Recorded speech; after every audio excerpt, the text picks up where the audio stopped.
Hey everyone, I am THPine and welcome to Decromancer.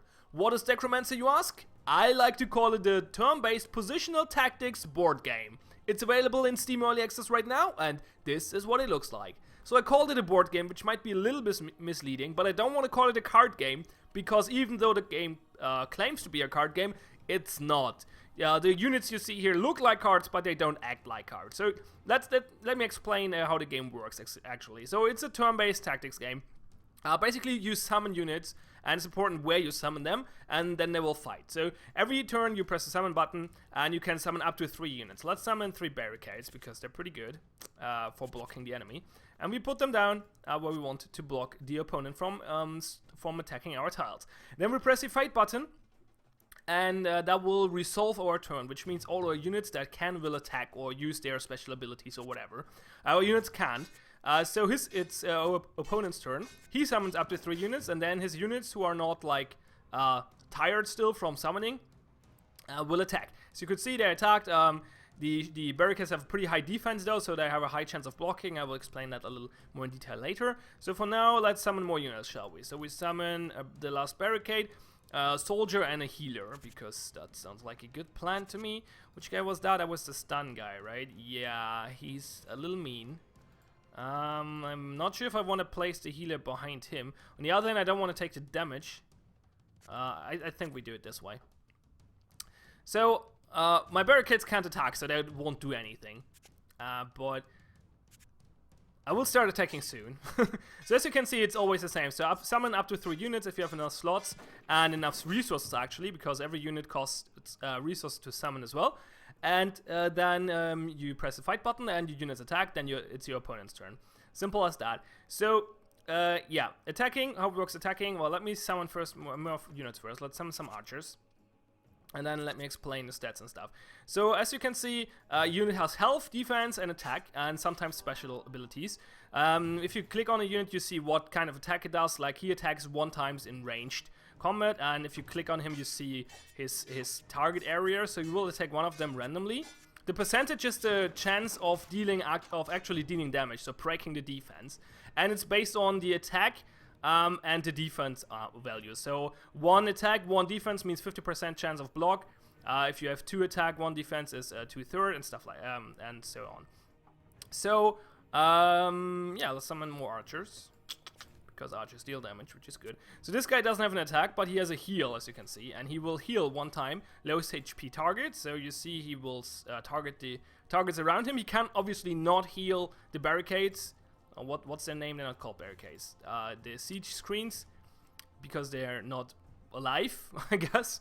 But anyway, so we have our board full now. We use a lot of our resources, but we still have a bunch left. Our opponent is basically out of resources, so he will not be able to summon more. You could see earlier that if you attack a tile which is not occupied by a unit, then you will deal damage to that tile, which means you remove 1 point, or well, how much damage you did. But basically you deal damage to the morale of your opponent, or he does damage to your morale. And you lose the battle either by losing all your morale or losing all your units and not be able to summon more. So from now on, as long as I don't lose units, which is unlikely because those barricades have really high defense and this guy's getting healed every turn. Well, actually, if I'm unlucky, he can he take 3 damage in a turn? No, he's targeting there only. And those guys don't deal enough damage together to deal enough damage to, well, only can deal 2 damage, and he's getting healed every turn. So I should not be able to actually lose this as long as my barricades hold. And as I said, they have 5 armor, which makes it really unlikely for the enemies to deal damage. So you can see 17%, which is pretty low. He has 29 because he has 2 attacks, so he's a little higher chance. Those guys can attack 3 times, and they deal extra damage because they're, well, now let's talk about that in a moment. So they deal extra damage to morale points if they attack an unoccupied field or a slot. So that's how that goes. So let's just hope we can kill the opponents before they break our defense. Might not be possible. I think we have to summon some more soldiers in a moment. Oh no, the barricade still holds up. He might kill it though. Oh, there we go. And this guy can actually take my my archer, which is not great. I'm not a fan of that. I think we will still win this, but we might lose a few units, but not the worst. Should be fine. As long as we win, it should be fine. And it's looking like we will win. You could see that the archer was could actually attack instantly because he was summoned in a tile which I used to have a unit last turn. So as long as you don't summon in a new slot, then units actually are not tired, which can be useful. But if you start moving them around, like you can move them around, I forgot to mention that, like I can do this. But this will make him tired, so that's not a good idea. So basically, only if you summon in a tile where last turn there was a unit, then it's not going to be tired. In any other case, if you move them or summon them in an empty tile, then they're going to be tired. So, looks good. We're clearing out the enemy's lines. We lost a few units, but that's not too bad. We can revive them after the battle, so that's not a big deal. And there we go. Now we deal damage to the morale, and should be fine. So now that you see that how this goes, let's actually increase the battle speed a little bit, so this doesn't drag on too long. Oh, he killed an archer. That's not nice. Well, we should be able to finish him off this turn. There we go. So this guy actually has a special ability, which he can use every 3 turns. He can stun someone. You could see that earlier, actually. I did not mention it, but he stunned my archer, I think. So characters can have active abilities as well. So I got some XP, I got some gold, I get some stats here, and then I get some upgrade points, which I can use to upgrade my cards. I'm not sure why this is clipping out of the screen. I don't know. It should not, but it does for some reason. So let's upgrade this guy because he's, well, not close to leveling up, but the closest, I guess. So what does this mean? So if you fill up this bar, the unit will get promoted to an elite unit, which is a stronger version of that unit. And I think in case of the foot soldier, this means 1 more attack, 1 more defense, and 1 more health, which is pretty good if I remember correctly. I might remember wrong though, but I think that's it. The archer gets, I think, 1 more damage and 1 more health as well, but no armor. The healer actually pretty cool. He gets a special ability when every time he heals someone and the target has 3 or less HP after the heal, he will heal another unit. So that can actually heal like all the units surrounding him, which can be pretty strong. So upgrading him might be a good idea as well. Those things explode on death if they got elite. You can only upgrade them once, so they either are the regular units or you upgrade them to elite by using those points. Oh yeah, you can see the summoning points up here, by the way. So I think all those cost 1. The healer maybe more. Not sure. To be fair, I never run out of summoning points. Like, that never happened to me. I never lost a battle because I could not summon more units, actually. Well, if I sometimes ran out of cards, but I never, well, ran out of summoning points. So there's that. So we did beat the level, that fight, so we can talk to this guy now. He's one of the pirates we're trying to impress, so we can hire them to help us in our cause. He's some kind of, I don't know, hyena or something, I don't know. I see you've made some new mates along the way. Scram before more of me lads come down and we take you for all you're worth. Yeah, I'm not gonna read all of that. The story is, well, not terrible, I guess, but it's nothing to write home about either. So there are those occasional choices where you can choose between 2 different dialogues. They don't have any effect whatsoever from what I can tell. Sometimes they even result in the same dialogue afterwards. Like the most difference I saw so far was that like the next response was a different one depending on what I choose first. But sometimes even not that. So that's just like giving you the possibility to roleplay, but doesn't have any effect on the game whatsoever. He gives us a new quest though, which is good. I think we have to get him a parakeet if I remember correctly. That's not the English word, isn't it? A bird. No, parakeet is the French word. I'm actually not sure if that's the English word either as well. So as you can see, our cards are pretty much damaged. Some of them, I call them cards because the game calls them cards, but they're not cards. You could see there was no card playing involved in that. Well, kind of, I guess. The summoning is kind of a playing of cards, but like there's no hand. You don't draw them from a deck. Nothing of those. Like those could just be miniatures or something like that, or just regular units, or if you're not talking board game language, I guess. So, but as you can see, they're damaged pretty much. So we have to heal them up. We can luckily do that for free. There are some mechanics in this game which seems a little weird. For example, this going back to camp and healing up seems a little weird. Because it's free, it just takes time. Why is that so? Because this game is actually a mobile port and used to be free to play on, well, it still is free to play on Android and I think iOS as well. And even though this mechanic doesn't make too much sense, I think they changed it. I think the game used to have really slow movement speed on the map because one of the tooltips says as well that you travel way faster on the roads, but as you can see, I travel pretty fast anyway, and there's this weird timer in the top right. I'm pretty sure that the game used to be super slow on the map, but they changed that. But some mechanics still tie into that, like the timer on the upper right and the going back to heal. You can use your mana to heal as well, and you see those gems here. Well, they're called meteoroids, I think, and that's a premium currency. You cannot buy them in the Steam version though, which costs $10 in early access and will be more expensive on release though. But they increase the drop rates for gold and the thingies, the meteorites by a lot, and change some other stuff as well. Increase the graphics, I think, and stuff like that. So, but at some points you still feel it's a mobile port, and at some points you still feel it used to be a free-to-play game. So that's a little weird. Anyway, we get a new quest here because we impressed the mercenaries.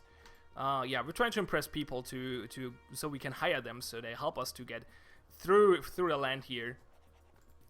Blah blah blah. Laser hat. So yeah, I complete that. The quest used to be there and I completed it, and for some reason the camera just jumped there now because I completed it. So we want to get through there, which is not gonna happen right now. Oops, no, don't go there. So those tiles mean we can, or those pins mean we can get we can get new units there.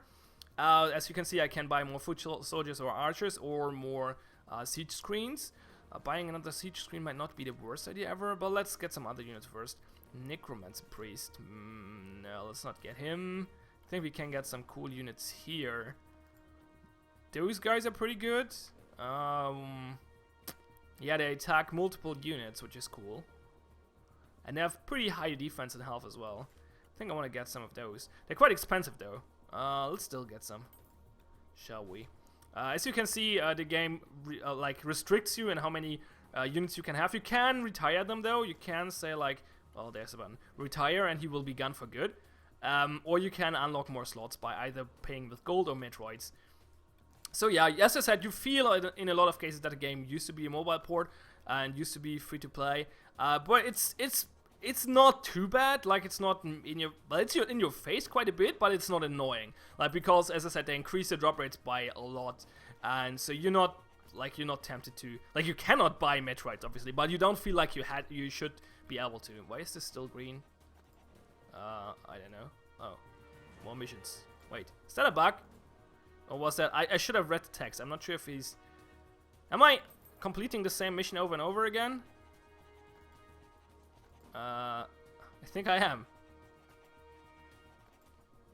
Well, that's a way to circumvent any grinding, I guess. Yeah, the game is a little buggy from time to time. Like, there's a way where it can like soft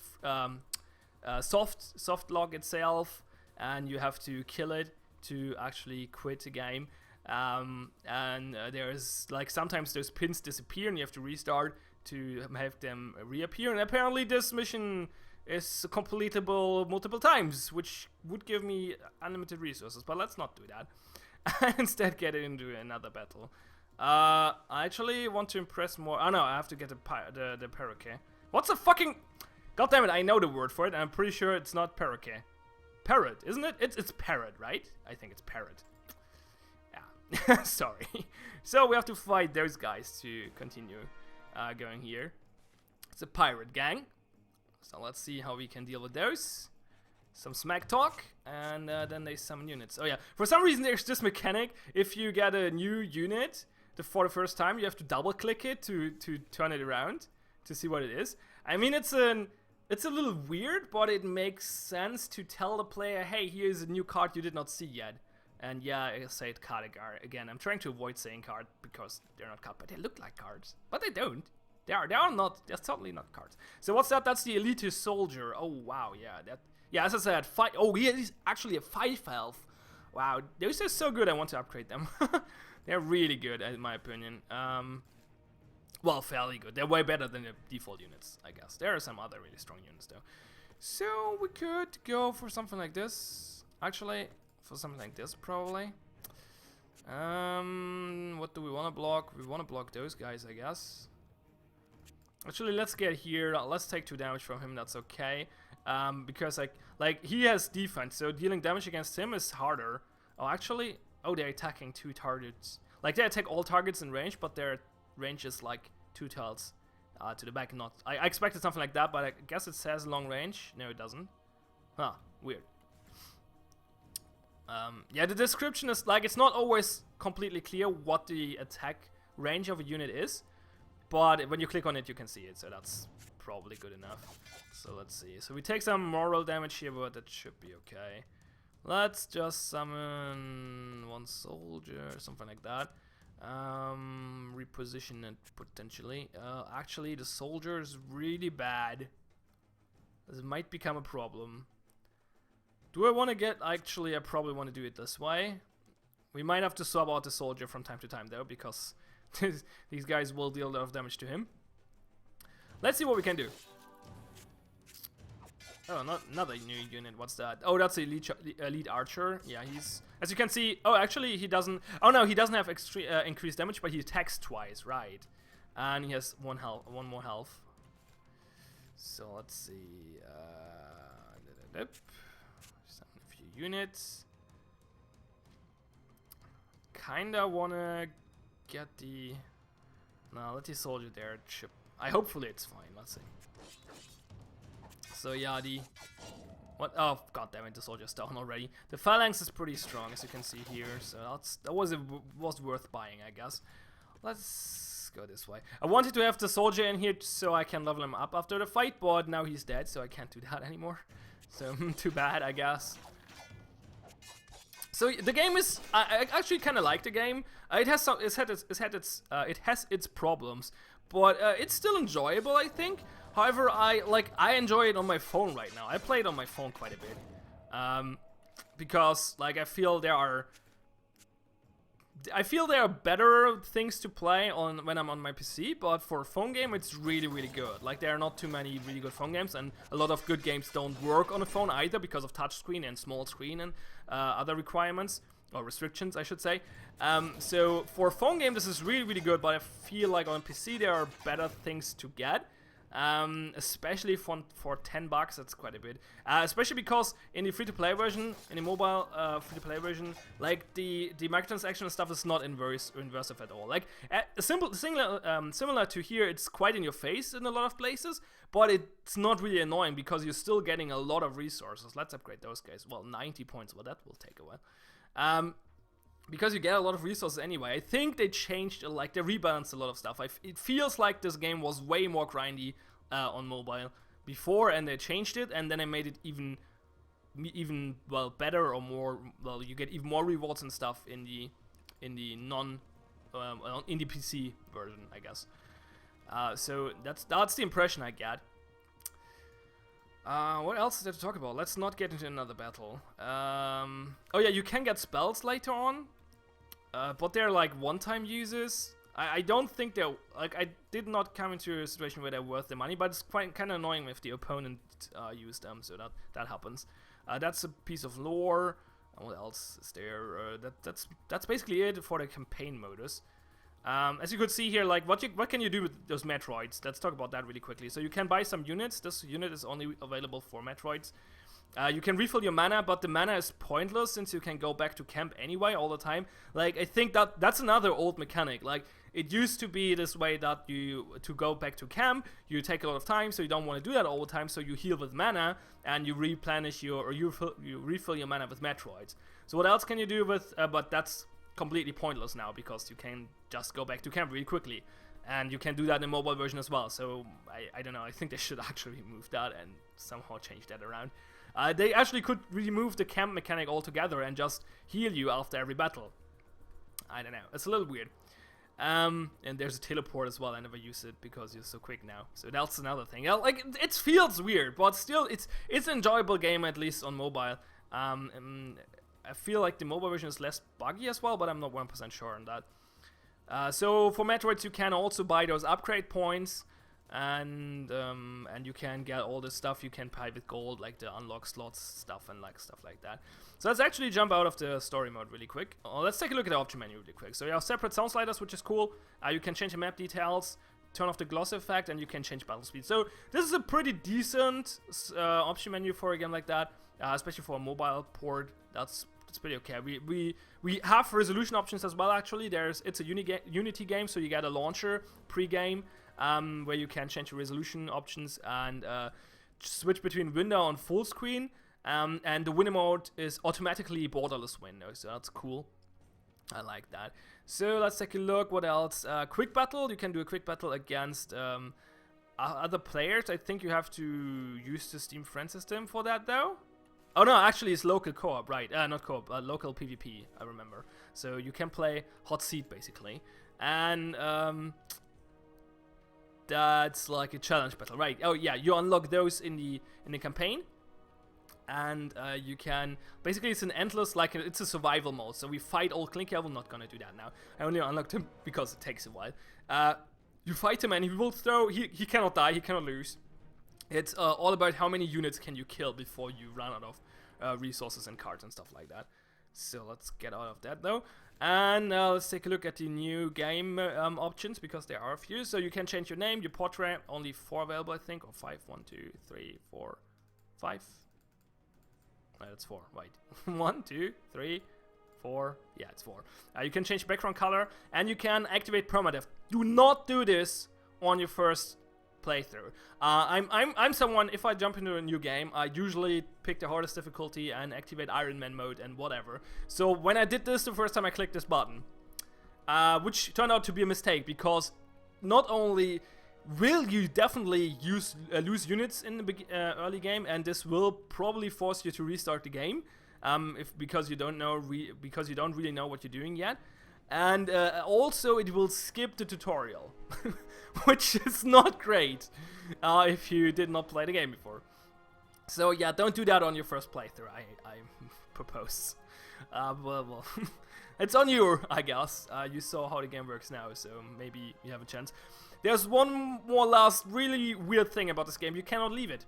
Like, the only option to quit this is to Alt F4. Alt F4, goddammit. First French, now German. Sorry, my English is lacking today. So you can only quit it by Alt F4ing, or by going, like, tabbing out and killing it from the Windows taskbar or stuff like that, which is a little strange. That's the credits. There's a subreddit for it, and yeah, some useful links. But that's about it. As I said, I enjoy it on mobile. I would recommend getting it on mobile. Like, it has a really fair business model on mobile. I don't think, as I said earlier, I don't think it used to be that way, but it is really fair right now. It's really, really, like, you don't have to spend anything and you can completely enjoy the game. But obviously, if you want to support the developers, you can spend some money on mobile, or you just get it on Steam in early access and support them that way. It's a little buggy. The mechanics are... they're actually interesting. Like, the battles I showed to you here were kind of boring, but sometimes they're actually interesting. They have the tendency to become those, especially if you're playing the defensive strategy that I showed you with the barricades. If you don't do that, it's way more. You have to do way more. Yeah, like, you have to interact more and replace units and swap units around and make sure the right units get healed and stuff like that. There are some tactics and strategies involved. But if you're playing the defensive strategy with barricades, it's a little simple, and the game tends to become the oh, it's my turn again, let's press the fight button and wait what happens. Tends to become that way, which is a little sad, I guess. But overall, it's fun. The mechanics are pretty decent and interesting. It's not a card game, even though it claims to be one. It doesn't even have booster packs. Like, not even that. It's definitely not a card game. Anyway, it doesn't really matter. I should not talk about that point too much. But I start rambling, so we probably should wrap up the video, shouldn't we? I guess we should. So, it's Decromancer. It's available in Steam Early Access right now, or on your mobile phone. And I recommend trying it out on a mobile phone. If you like it, you can either, well, continue playing on the phone, or you can switch to the PC version if you want to. It will be in early access only for 1 to 2 months, because I don't want to change content or something. I just want to polish up the game. I hope they get rid of those bugs, and maybe implement some feedback from players and stuff like that, and rebalancing and stuff like that. So yeah, the price will go up after release, and that's all the info we need, I guess. A link to the game is in the description below. I'm PH Tyan, yeah, right. It's late, I should get to bed. I am TH Pine, thanks a lot for watching. Have fun and see you next time.